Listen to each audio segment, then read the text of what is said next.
श्री नरेश गणपत मस्के। माननीय मंत्री जी।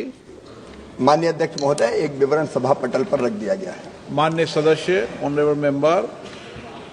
मैं सरकार को बधाई देता हूं कि उन्होंने national mission on natural farming शुरू की है।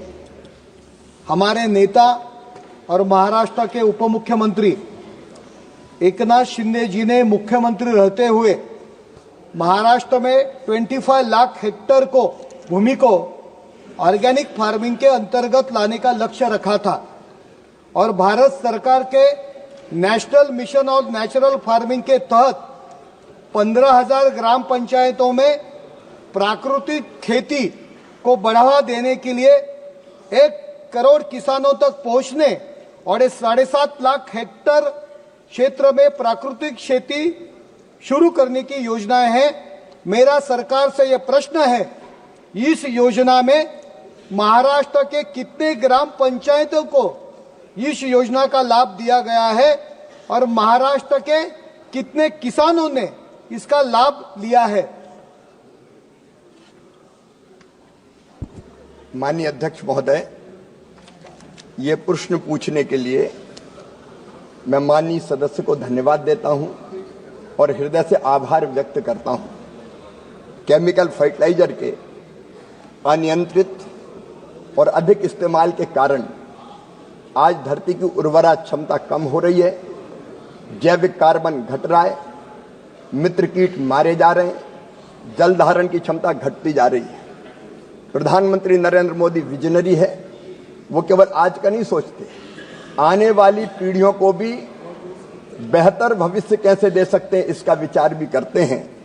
और इसलिए माननीय अध्यक्ष महोदय, national mission on natural farming को 15 नवंबर 2024 को मंजूरी दी गई है। इस प्राकृतिक खेती के माध्यम से हम किसानों को प्रेरित करने का प्रयास इस मिशन के माध्यम से करेंगे कि वो धीरे धीरे प्राकृतिक खेती की तरफ बढ़े। वो अपनी पूरी जमीन पर प्राकृतिक खेती एक साथ ना करे, लेकिन जमीन के एक हिस्से पर अगर 5 एकड़ है तो आधे एकड़ पर कर सकता है, 1 एकड़ पर कर सकता है, वो प्राकृतिक खेती प्रारंभ करे और उसके परिणामों के आधार पर बाकी किसान भी उससे सीखेंगे और आगे बढ़ेंगे। इसके लिए प्राकृतिक खेती का एक मिशन बनाया गया है।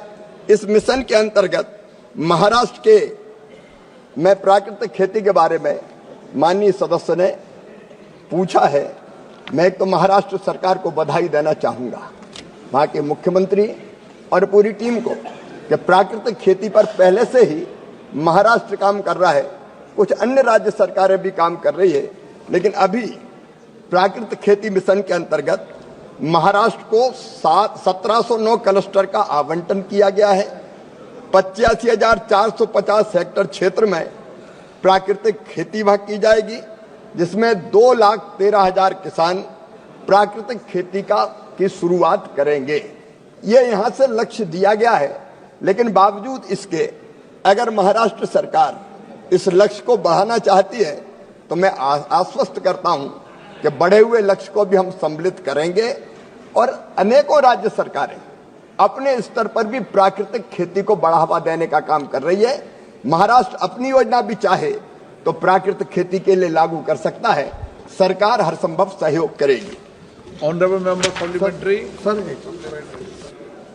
सर, नेचुरल फार्मिंग अपनाने वाले किसानों को पारंपरिक खेती की तुलना के कम उपज और शुरुआती के चरण में अधिक निवेश की चुनौती का सामना करना पड़ता है, जिससे उनकी आय में भी कमी आती है।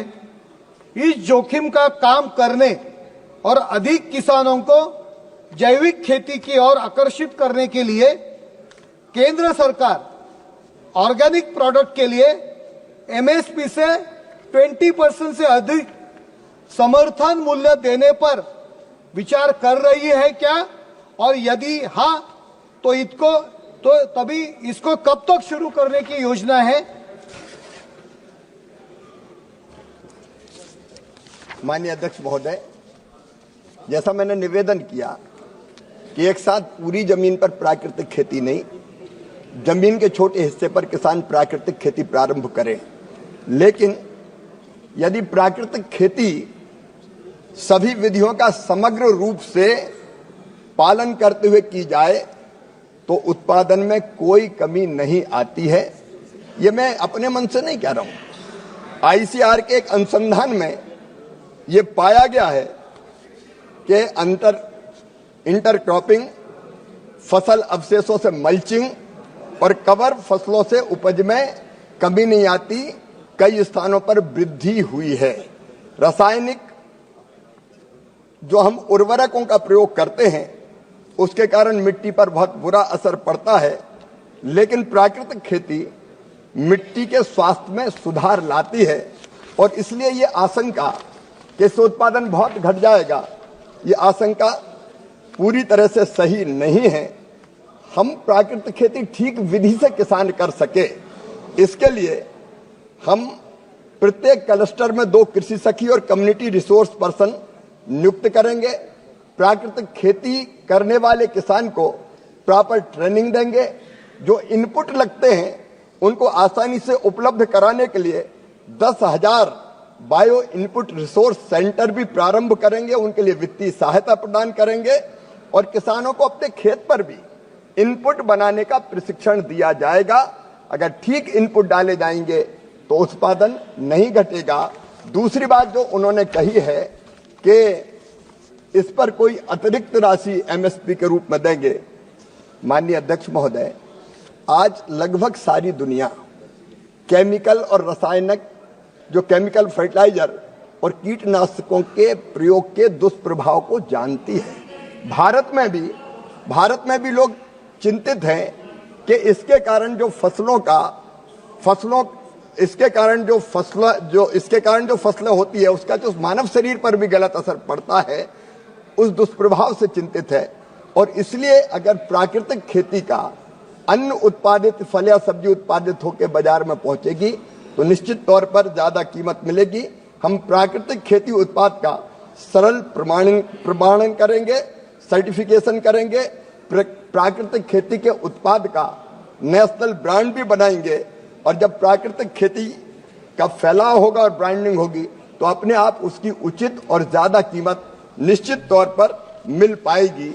यही मेरा निवेदन है कि करेंगे किसान तो निश्चित तौर पर किसान को ज्यादा दाम मिलेंगे।